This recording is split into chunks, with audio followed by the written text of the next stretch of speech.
pour des raisons techniques, liées à la construction de la machine, on peut avoir récupéré un moteur triphasé dépourvu de boîte à bornes, mais avec des sorties de câbles, soit avec un faisceau de 6 fils, ou soit avec 2 faisceaux de 3 fils. La plupart du temps, les entrées et sorties sont repérées, soit pour un faisceau avec 2 couleurs de fils, et pour 2 faisceaux, un pour les entrées, et l'autre pour les sorties.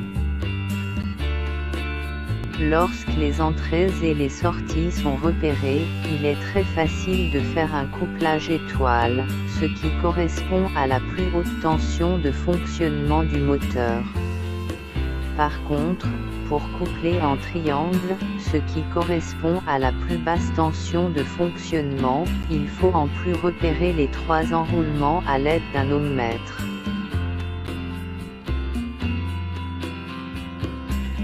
Le multimètre digital est mis en fonction ohmmètre, à l'échelle 200 ohms. Afin de contrôler le bon état de marche, l'affichage de la mesure sans cordon doit être infini, avec le 1, affiché à gauche. Avec les cordons de brancher, et les pointes de touche court-circuitées, la mesure affichée doit être en dessous de 0. Sur les 6 fils de sortie du moteur, il faut numéroter les 3 entrées. 1, 2, 3.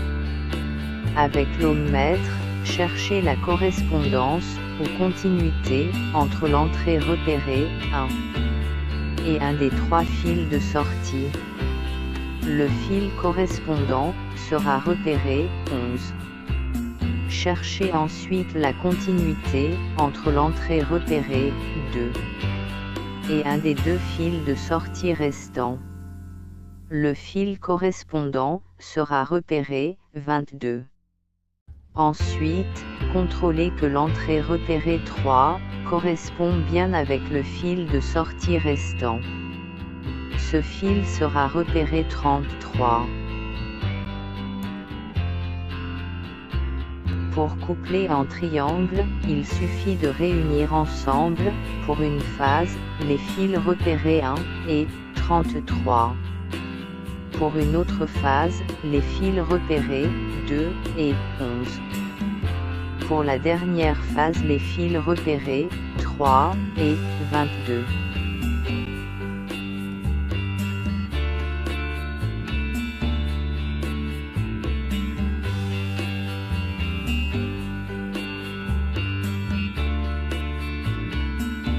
J'espère que cette vidéo vous aura été d'une grande utilité, pour résoudre le problème de repérage de fils sur un moteur dépourvu de plaque à bornes.